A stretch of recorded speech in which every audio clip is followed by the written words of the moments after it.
Pemirsa yang berbahagia,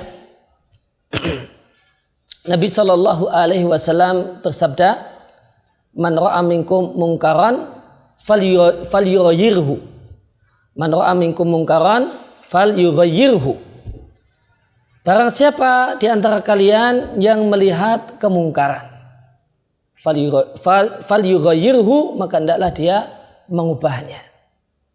Boleh jadi dengan tangannya, dan jika dia tidak mampu maka dengan lisannya, jika tidak mampu maka dengan hatinya, dan itu adalah selemah-lemah iman. Di sini Nabi Shallallahu Alaihi Wasallam menyampaikan, barang siapa di antara kalian yang melihat kemungkaran, maka kemungkaran yang kita diperintahkan oleh Allah Subhanahu Wa Taala untuk mengubahnya adalah kemungkaran yang kita lihat. Dan yang dimaksud dengan kita lihat di sini adalah yang kita ketahui secara nyata. Orang tersebut melakukan kemungkaran.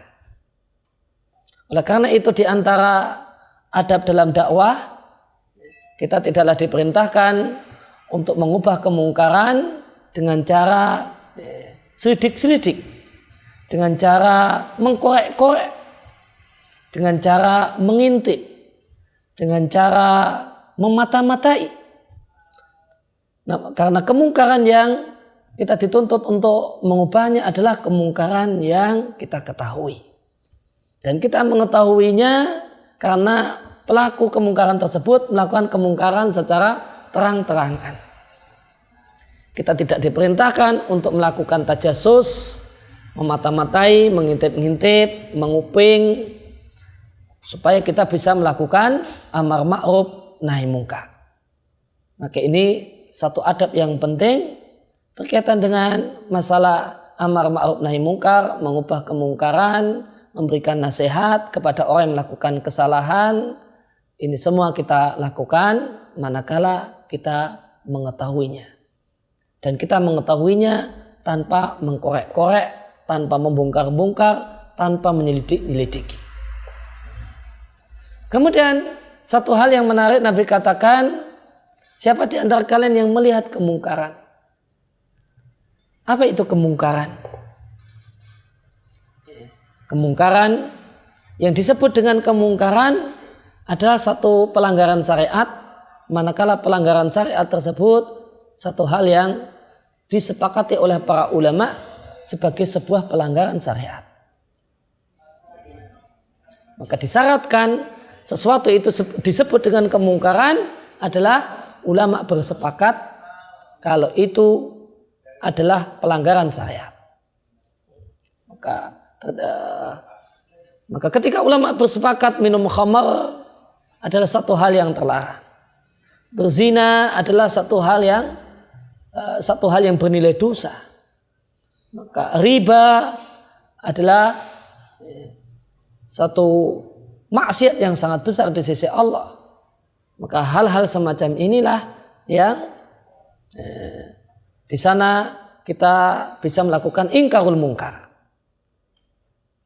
Adapun jika satu permasalahan itu diperselisihkan oleh para ulama, maka perlu kita rinci dengan dua rincian. Jika perselisihannya adalah perselisihan yang kuat, semacam perselisihan apakah ketika kita jadi makmum sholat maghrib, apakah kita sebagai makmum membaca Al-Fatihah ataukah tidak, maka ini perselisihan yang kuat di antara para ulama, maka tidak ada di sana ingkarul mungkar, mencela dengan keras orang yang kita nilai melakukan kesalahan. Yang diperkenankan adalah diskusi ringan, diskusi ilmiah, diskusi yang sehat. Kemudian yang kedua, akan tapi jika pelanggaran syariat tersebut atau hal yang diperselisihkan ulama tersebut, perselisihannya adalah perselisihan yang lemah, bukan perselisihan yang kuat. Maka di sana, maka dalam kondisi ini kita boleh memposisikan hal ini sebagai satu hal yang sebagai sebuah kemungkaran yang patut untuk kita tindak. Manakala perselisihan yang ada di antara para ulama dalam masalah ini perselisihan yang lemah. Kenapa perselisihan yang lemah? Karena ulama yang punya pendapat berbeda hanya berdasarkan semata-mata logika, sedangkan ulama yang melarangnya nyata-nyata berdalil dengan dalil yang sangat-sangat kuat dan gamblang. Maka dalam kondisi ini kita boleh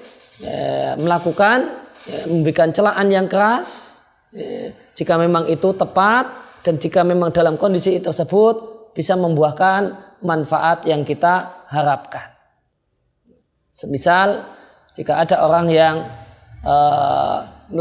melakukan riba fadl, yaitu riba dalam tukar menukar uang